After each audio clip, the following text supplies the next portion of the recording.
everybody doing? Woo! Birthday party day. Okay, everybody stand up and cover your eyes. All right, on three, say the mission statement with your eyes closed. 1, 2, 3. Allergy and sinus issues hold people back.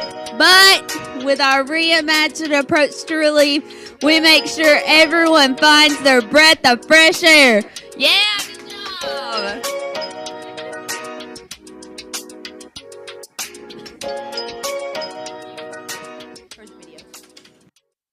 This week's core value shout out goes to someone who embodies being growth-minded. Growth-minded we see in Romans 12:2.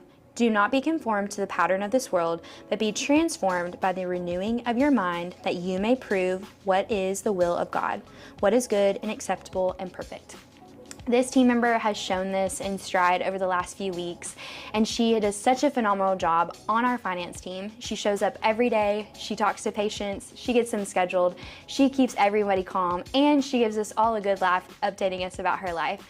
Jessica A., we truly could not do what we do without you. You keep us on our toes, but you always show up ready to be better than you were the next day. We're so thankful for you.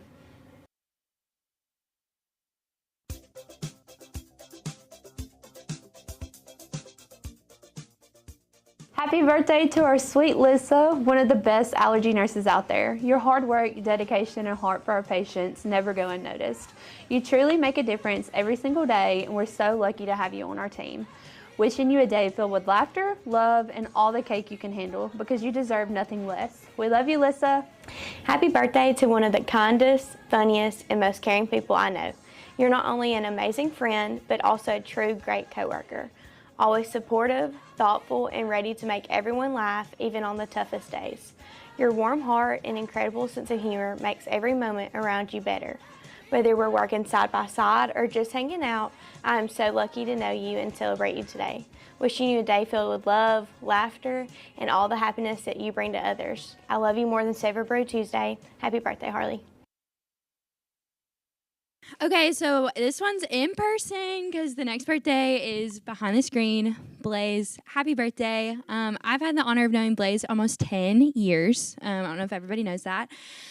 Blaze and I met when we were in college, and I think we can all say that it is an honor to be able to know Blaze.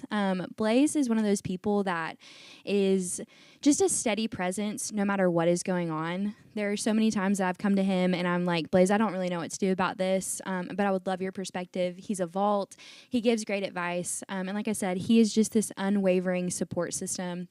And again, he has had to waver some storms here, losing an entire team, but still believing in this vision. And Blaze, you are just one of a kind. I'm so lucky to be your friend. I'm so lucky to have you as a friend. And I know I speak for everybody here that we love you so much. So you are the best. Happy birthday to everybody.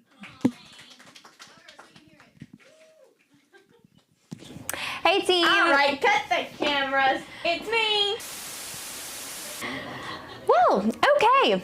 There was some fun for that. Thank you, Alyssa. Welcome back to your announcements. We have got just a couple of announcements that will be going away here at the end of the quarter. So, reminder about scrubs. If you have not submitted a reimbursement, if you do not submit that by the end of September, you will not be reimbursed for any of your scrub purchases. So please get those in. Let me know if you have questions. Happy to help. State of the Practice is next Wednesday, so make sure that you are ready to go. Cats, I know you've been practicing your priorities, but we've got a lot of exciting updates, and we're excited to be together as we take on the last quarter of the year. Now I'm going to kick it to Dr. Masterson as we take on another riveting week of diving into what we do here at B&B.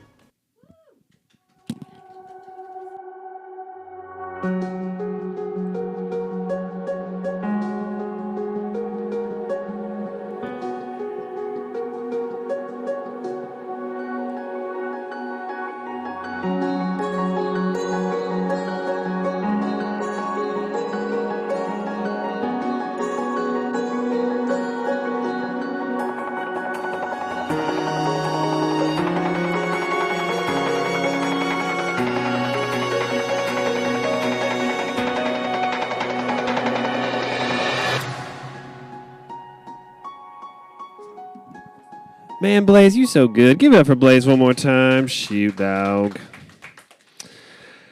That intro is so good. that I always want to just like sit there and watch it. You know, I'm just like, oh, this is nice. Okay, today I'm going to sit down. Got some bad news, guys. I'm kidding. I don't have bad news. So today we're going to talk about posterior nerve ablation. It is kind of the final section of the things that we really focus on treating here at B&B Science and Allergy. So you'll remember the first week we talked about the role of sinuplasty and overall health. We said that we have to maintain as much of the nasal mucosa as possible because of all of the wonderful things that it creates, like nitric oxide and anti-inflammatory proteins and better airway, better overall health. Yet last week we moved into more of the immune system response. We understood and learned that IgE is really kind of the bad guy, and that IgG, the more we create within the immune system, the more we have the ability to fight that which causes inflammation in the nose from a root cause analysis. So today, it's the last installment of kind of what we do here. I want to talk to you, really, now that you know the nasal mucosa is the important part of the nose, and that's what's doing all this wonderful work for our bodies. And now you also know the underlying environmental cause of the problems that you have. Is there anything else that causes problems within the nose or causes inflammation or issues?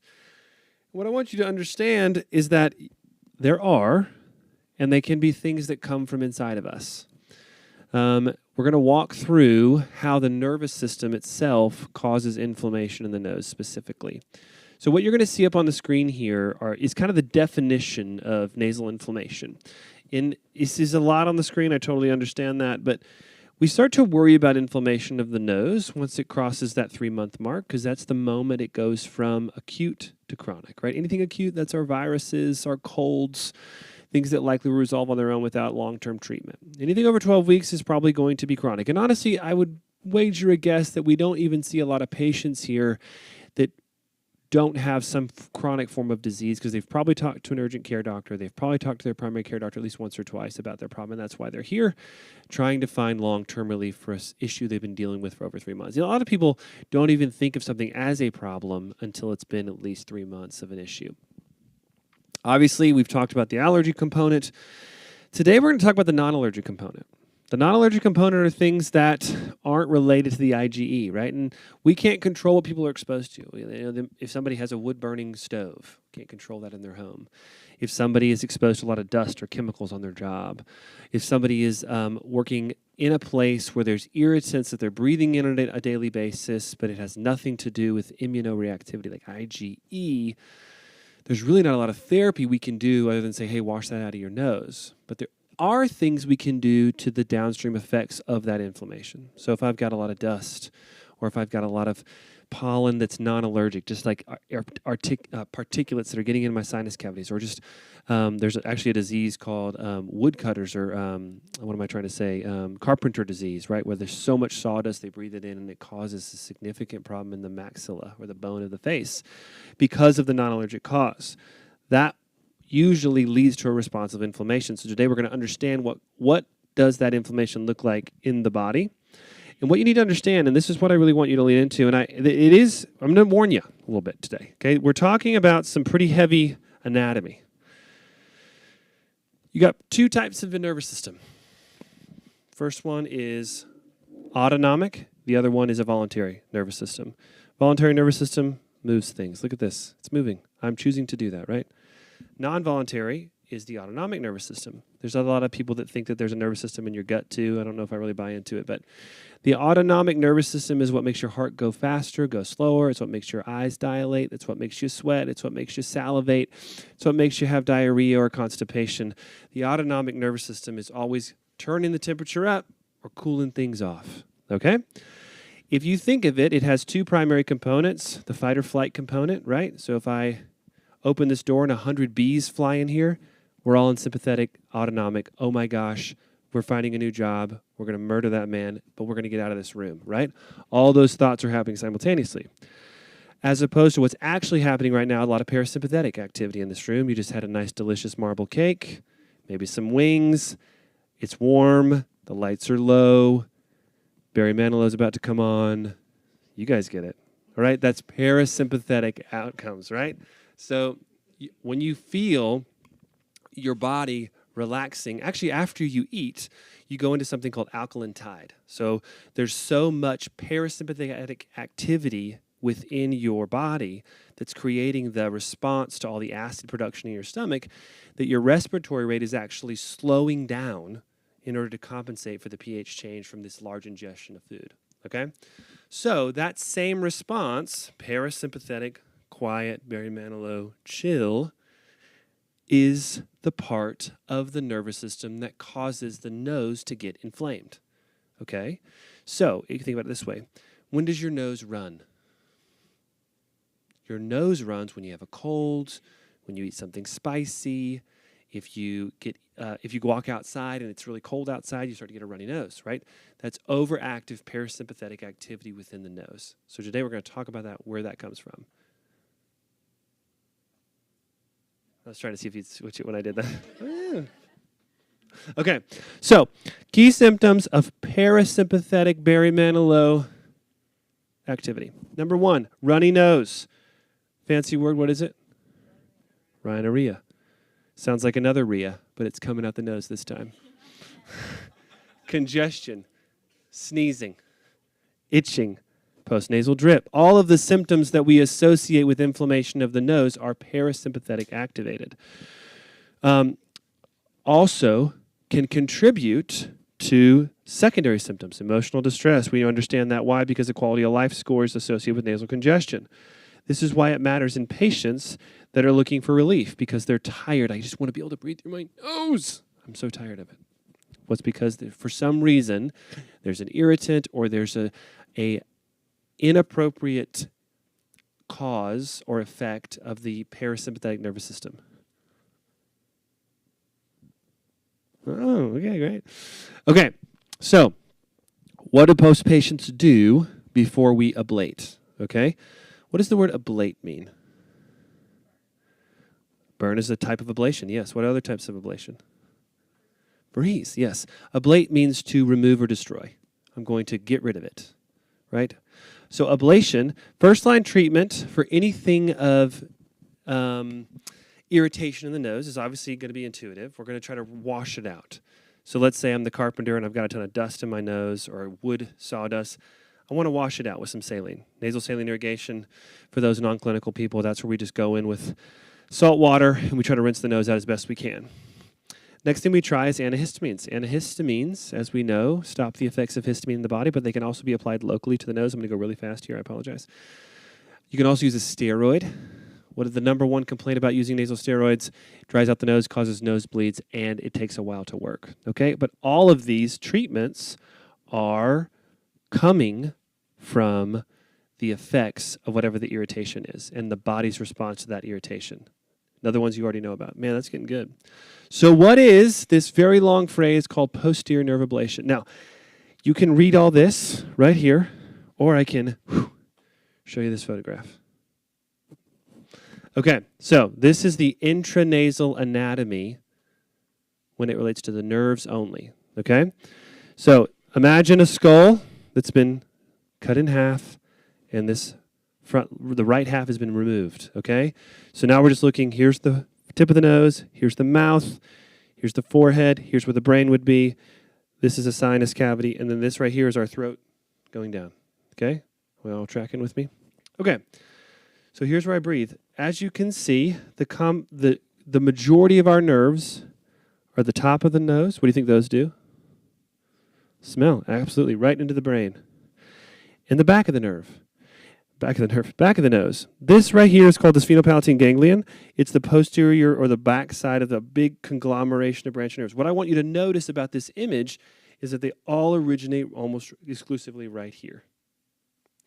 This nerve has a couple of key actions. Number one, it's the nerve that makes people actually feel things going in their nose. So when you're packing somebody before surgery and they're like, that's the nerve you're activating, okay? There are other fibers that run within this nerve that are parasympathetic nerve fibers. Those parasympathetic nerve fibers go down here to the bottom of the nose, to the middle of the nose, into the back of the nose. The lining of the nose is what creates mucus, or what a patient would know as drainage. So if I have overactivation of the relax, take a break nerve, then I get inflammation of all of these structures in the nose. Okay? So I get congestion, I get runny nose, I get mucus production, I get postnasal drip. All of that happens because this nerve is overactive from some type of irritation. So a posterior nerve ablation is going into the nose with some type of a device. I can freeze it, I can burn it, I can use a laser. I can actually, previously, we'll talk about this on the next slide, before all these advances actually existed, you would go into the nose and you would make a cut into the mucosa. You would lift it up and you would see the nerve, and you would take a little bipolar and you go bzz, and you would just cut it in half. And that was a treatment for anybody that had chronic runny nose. Next slide, please. So here's all the types. You can see, like I talked about, you can cut the nerve, you can laser the nerve, you can freeze the nerve, you can radio frequency ablate the nerves. This is Rynair. This is Clarifix. Laser ablation is not commercially available anymore. And surgical neurectomy, actually some people do this still, but the obvious downstream effects of that are significant problems with nasal hydration once you do a total neurectomy. So what we're doing when we ablate the nerve is we're going into the actual nose, and we're going to that spot that you saw on the back of the nose, and we're shutting off the nerve, because the nerve is doing two things. It's causing more mucus production, and it's causing congestion, because it's responsible for releasing the histamine and also the little inflammatory proteins and constituents that are causing us to slow down, be congested. It's trying to think of it as a way of washing out the nose from whatever irritant's giving an issue. If it's overactive, it's going to cause symptoms. So if I have an irritant, like an allergen, that's going to cause inflammation from direct local stimulation. Or if I have a dust particle or a piece of sawdust that goes in the nose, I may not have any allergic inflammation secondary to that, but that can still cause inflammation secondary to the nerve being overactive. So allergic therapy is going to shut off the immune system. Freezing this nerve is going to shut off the nervous system's response. And surgical intervention is going to open up the nose so that we can get more airflow into the nose. Those three, that trifold approach to treating the nose is the most effective and succinct way of doing that, and the least invasive. And by doing those three things, those you're treating all potential causes of the issue. Because if you have somebody with chronic sinus disease because of a problem that's from inflammation, you can treat the sinus disease. But if you don't treat the underlying cause, that's going to come back. If I treat the allergies, now I'm getting under the underlying cause of inflammation. If I have another cause of inflammation or rhinitis that is non-allergic related and I don't treat that cause, right? What's the number one way to treat allergic disease? Anybody know? Avoidance, right? The same is true with non-allergic. If I am a carpenter and I'm breathing in sawdust without a mask all the time and I have nasal congestion, there's no allergy shots for that. There's nothing I can do. What am I going to tell that patient? Stop. Stop doing that. Wear a mask. Get a vacuum system, right? But some people don't have that option. Like, this is my livelihood. Like, I have to work. I have to go to work. I have to go to this factory. I have to breathe this stuff in every day. Okay, well, I don't have a shot for that. I can do surgery, but I'm still going to be left with this unfortunate exposure that this patient has. What else can I do? I can ablate the nerve that's going to respond to the irritant and eventually cause disease again. So when you have a patient that has chronic rhinitis, it's going to go down both pathways or one pathway that leads to said rhinitis. Okay? First pathway that we all see here, 90% of people, is allergic rhinitis. That allergic rhinitis is going to lead to inflammation. It's going to close up those sinus cavities. We're going to open up those sinus cavities and then eventually treat the allergies, and then none of that's going to come back. But there's another percentage of patients who are not going to have allergic disease because they're exposed to it for some other reason, or their anatomy or something is causing the underlying inflammation. I might not be able to get them to respond to first-line therapies, like rinsing your nose out from all the wood dust particles.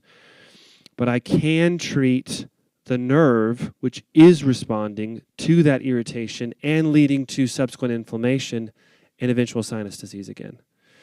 The unfortunate part about these wonderful techniques, especially PNN, is it's not covered, as our finance team knows, by insurance companies outside of Medicare. But I want you to understand that this approach to nasal health is the complete picture.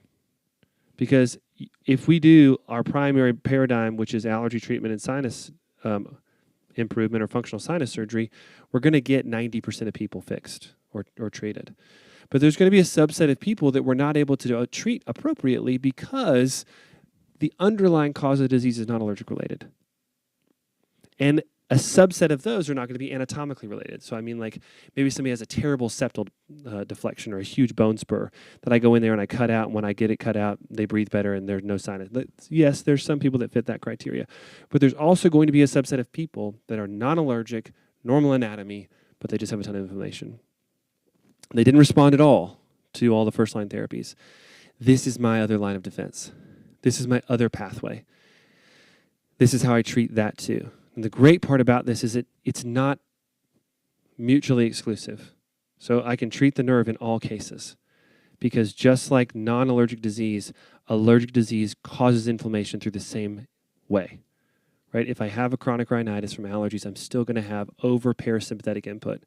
So I can. That's why if you see a Medicare patient go on the balloon flow, they're almost always getting a Clarifix because maybe they are allergic positive, maybe they're allergic negative. There is over parasympathetic activity in that patient because of evidence by their chronic sinus disease. So that's how these three things fit together.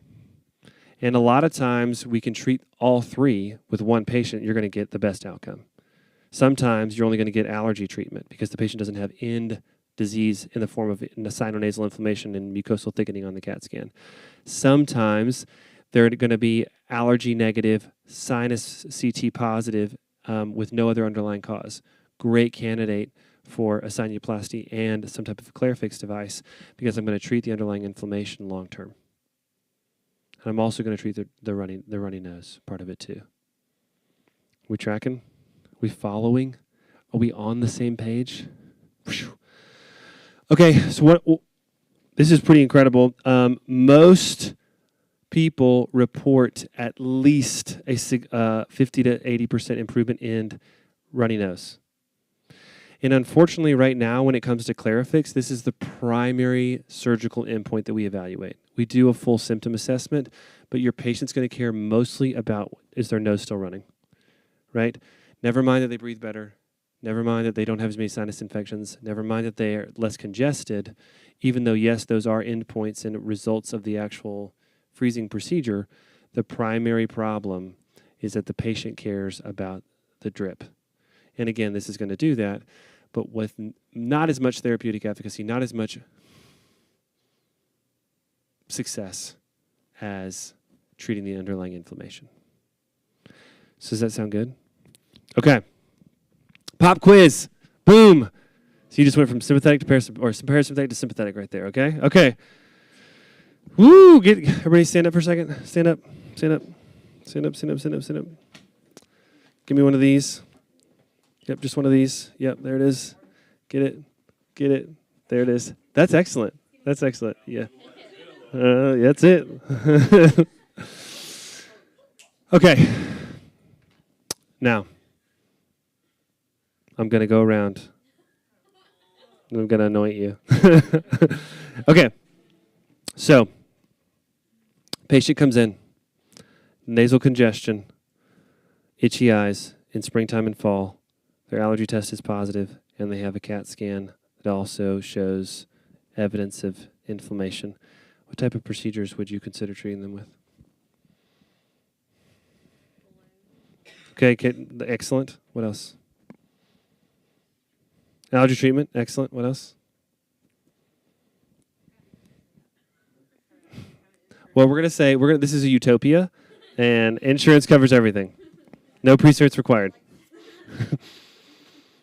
This is. And what is the Clarifix for? What symptom are you treating? Why are you doing that? Okay, excellent. Okay, excellent, excellent. All right, next patient comes in. They have itchy eyes, scratchy throat, facial pain and pressure. CT is normal, but their symptoms are terrible in the spring, and they have allergies to pine trees. Okay, immunotherapy. Anything else? Antibiotics. What are we treating with antibiotics? And Clarifix. Who said Clarifix? Both of you. Okay, next patient comes in. They have congestion all year round. And postnasal drip. They have inflammation when you look at the nasal endoscopy. They have a normal allergy test and a normal CT scan. Anything else? Or Ryanair, yeah. Anything else? Okay, first-line therapies. Excellent. Good job. Okay, next patient comes in. They have nasal congestion on the left side of the nose, really bad allergies in spring and fall. Their CAT scan shows a septal deflection to the side of congestion, and their allergy test is negative, no allergens. Ceftoturiband, Clarifix, or Ryanair, right? Because it's everything's covered in this utopia. Yes. Or laser, shoot.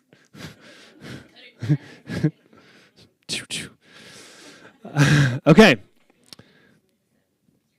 Now, does anyone feel like gosh, I just still don't understand what Clarifix is? So here's a question. Here's a deeper question. What's a patient that doesn't qualify, not getting utopia only, that has nasal congestion that doesn't need a Clarifix? That does have a history. So I'm using those interchangeably. Great point. Yes, excellent. So improvement in symptoms of first-line treatment. But let's say they had symptoms that failed first-line therapy. Is there a patient that would not qualify for a posterior nerve ablation? Yep, non-chronic and pediatric patient. Excellent. But what I'm trying to get you to draw the line in is if it's an adult that has chronic rhinitis, they qualify. Adults with chronic rhinitis. How many patients are sinuplasty candidates that don't have rhinitis? 0. Impossible. What caused this? What caused the inflammation in the first place, right? So I think a lot of times we use our posterior nerve ablation as a supplemental therapy, but it is a wonderful treatment for the underlying cause of inflammation, even if we can't pinpoint it because it's something extra allergic. That's a new word. Extra allergic. Yeah. Awesome. All right. Next week we're going to do state of the practice. We'll see you soon. Oh, okay. Stop. Questions. Yes. I never ask. No. What's the only stupid question? Thank you. Yes. Excellent. So the parasympathetic bundles within the sphenopalatine ganglion are, this is going to get a little technical. So they're what's called postganglionic. It means once all little acetylcholine, that primary parasympathetic neurotransmitter, after you eat that big cake, you get all this acetylcholine bolus everywhere. Makes the gut work better, makes you tired, makes you salivate, also makes your nose run. So the nerve is sending acetylcholine into the mucosa, and the mucosa is now creating more liquid in order to help the whole body become more calm, if you will. So if you think about it from a digestive perspective, right? The body can't target necessarily really well where it deploys sympathetic system and parasympathetic system. So if you have global parasympathetic response, I ate a big meal, I turn on a football game and I sit down, right? It makes a lot of sense for me to have a lot more saliva, a lot more runny nose because I'm going to be breathing slowly. I'm not going to be breathing quickly. I'm not going to be a lot of blood flow to my extremities. I'm going to be sitting in a digestive moment. I'm going to have a lot of blood flow to my gut. So the why behind that is because all of the body's function in that moment is rest and recovery. So I don't need a lot of activity right there. But the problem with that is if I get too much parasympathetic applied to the nose, I get congested and diseased. The other part of the nerve is it carries sensory fibers like touch and feeling. Yeah, so we don't remove it. So remember, that's a really good question, though. So let's think about that. The question was, why don't we just remove it? Why don't we just cut it out? So in neurectomy patients where they went in there and they made an incision and they cut the nerve, they got a lot of nasal dryness. And what's the number one complication of nasal dryness? Nosebleeds. And nosebleeds are like life-ending if they're really, really bad. So, yeah, that's a great question. But we try to ablate the nerve to reduce its effectiveness. But it's still functional, right? Patients don't say, my nose is numb now. They just have less drip, less inflammation. Other questions? Other questions about any of it? Rhinitis is nasal inflammation, like appendicitis inflammation. Rhinorrhea is runny nose. We need a latte called rhinorrhea. Like a matcha.